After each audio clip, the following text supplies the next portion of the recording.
Hello students, welcome to Vedantu NCERT solution class 11th and 12th, जिसमें कि बच्चों हम लोग डिस्कस करते हैं क्लास 11th एंड 12th के एनसीईआरटी के सारे एक्सरसाइज के सारे क्वेश्चन का solution on one platform by different teachers for different subjects. तो ये क्वेश्चन है बच्चों आपका class 12th physics chapter number 6 that is electromagnetic induction का क्वेश्चन नंबर 6.5।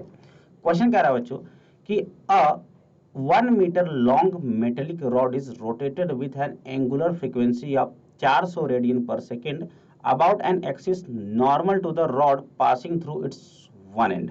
ठीक है, यानी कि अपने पास एक रॉड है बच्चों। ठीक है, अब एक रॉड को यहाँ पे पियोड करके इसको हम लोग ओमेगा से घुमा रहे हैं ऐसे। ठीक है, ओमेगा से घुमा रहे हैं, यानी कि यहाँ पे तो इसका वेलोसिटी शून्य है, बाकी ये पूरा ओमेगा से घूम रहा है। चलिए, उसके बाद क्या रहा है कि the other end of the rod is in the contact with circular metallic ring. और जो दूसरा एंड है ना, ये जो एंड दिख रहा है आपको दूसरा वाला, ये दूसरा वाला एंड एक सर्कुलर रिंग से के कांटेक्ट में है, यानी कि ये कुछ इस टाइप का फिगर आपको देखने को मिल जाएगा। ठीक है, ये रिंग है अपना। ठीक है, इस रिंग के कांटेक्ट में।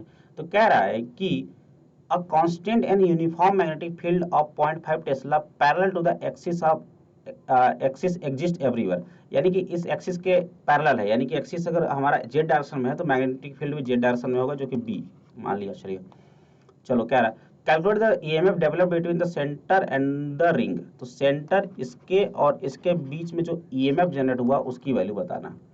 तो कहीं ना कहीं बच्चों आप समझिए, अगर इनके बीच ईएमएफ बताना है, यानी कि आप समझिए इन रॉड में कितना ईएमएफ जनरेट हुआ वही बताना है अपने को।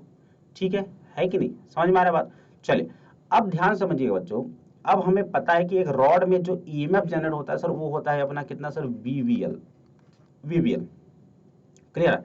लेकिन यहाँ पे केस अलग है, थोड़ा सा केस अलग इसलिए है क्योंकि यहाँ पे अपना ये वी से घूम नहीं रहा है, बल्कि क्या है कि पूरा का पूरा रॉड ओमेगा से घूम रहा है, यानी ओमेगा हर एक पार्ट का तो सेम है। ठीक है ना? तो एक बात बताना ध्यान से, अगर हमें इसकी वेलोसिटी चाहिए तो कैसे करेंगे? बहुत सारे बच्चे करेंगे कि सर इसकी लंबाई एल ले लो, तो एल इंटू ओमेगा कर दो, तो v is equal to L omega कर देना। ओके, गलत हो जाएगा। क्यों? क्योंकि ये एल ओमेगा केवल इस पार्टिकल की वेलोसिटी है। क्या अपने पास डिफरेंट डिफरेंट डिस्टेंस पे अलग अलग पार्टिकल्स हैं क्या? सर हैं। तो उसके लिए डिस्टेंस अलग होगा, रेडियस अलग होगा, तो उसकी वेलोसिटी भी अलग अलग होगी, है ना? तो हमें क्या निकालना पड़ेगा? एवरेज वेलोसिटी निकालना पड़ेगा। तो एवरेज वेलोसिटी कैसे निकालेंगे? तो सर सेंटर की वेलोसिटी कितनी है सर?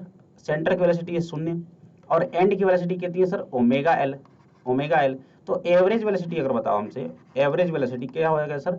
तो 0 प्लस ओमेगा एल बाई 2।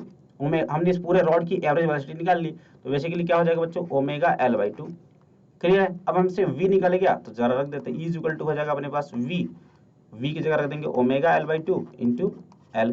तो क्या हो जाएगा ये बच्चों? आधा b ओमेगा एल स्क्वायर। ये हो जाएगा हमारा induced EMF between the rods. समझ में आ गया? अब सारा वैल्यू दे रखा है, रख देते हैं। तो ई इक्वल टू हो गया हमारा, E equal to half B omega L square. Half B की वैल्यू कितनी है सर? बी की वैल्यू अपने को दे रखी है 0.5, उसके बाद ओमेगा की वैल्यू है 400, और लेंथ दे रखा है कितना? 1। तो ये हो गया 0.5 इंटू 400 इंटू लेंथ दे रखा है 1 मीटर, यानी 1 मीटर का स्क्वायर करेंगे 1 ही आ जाएगा। क्लियर है? ये हो गया बच्चों 400 इंटू 0.5 करेंगे तो हो जाएगा 200, 200 बटा 2 करेंगे तो 100। तो ईएमएफ कितना आ गया बच्चों? 100 वोल्ट। ठीक है, तो यहाँ पे गलती होने की जो चांस थी वो आप सभी को मैंने बता दिया है, तो ये गलती आप नहीं करेंगे। ठीक है, एवरेज वेलोसिटी से कर सकते हैं, या फिर इस सवाल को अगर आप चाहें तो आप इस सवाल को इंटीग्रेशन करके भी कर सकते हैं। कैसे? जैसे मान लीजिए कि हमारे पास है क्या, ये है हमारे पास जहाँ पे एक्सिस यहाँ से घूम रहा है, और ये हो गया इसको मान लीजिए एंड एल हो गया, एल डिस्टेंस पे ये हो गया लास्ट एंड इसका। क्लियर? तो हमने क्या किया बच्चों कि एक्स डिस्टेंस पे हमने एक एलिमेंट ले लिया dx। क्या ले लिया? dx ले लिया। ठीक है, अब इस dx एलिमेंट की अगर वेलोसिटी आपसे पूछे तो क्या होगा सर? इस dx एलिमेंट की सर वेलोसिटी होगी v is equal to sir होगा ओमेगा इंटू एक्स। क्या बोलते हो? ओमेगा इंटू एक्स होगा। क्लियर है? तो इसमें ईएमएफ जरा बताना, इस पर्टिकुलर में ईएमएफ बताना। तो सर इसमें ईएमएफ होगा सर, हो जाएगा सर v हो गया सर ओमेगा एक्स इंटू इसकी लंबाई हो गई सर dx। क्या बोलते हो? होगी नहीं होगी? है ना? अब ये हो गया डी, इस छोटे वाले पोर्शन में ईएमएफ हो गया डी। अब इसको हम लोग अगर इंटीग्रेट कर देते हैं, कहाँ से कहाँ सर? 0 से एल तक इंटीग्रेट कर दो, हो जाएगा सर बी ओमेगा और एक्स dx। इसको इंटीग्रेट करोगे तो एक्स स्क्वायर बाई 2 हो जाएगा, सिंपली वही आ गया अपना B omega L square by 2। तो इस तरीके से भी इंटीग्रेट करके आप इस क्वेश्चन को सॉल्व कर सकते थे।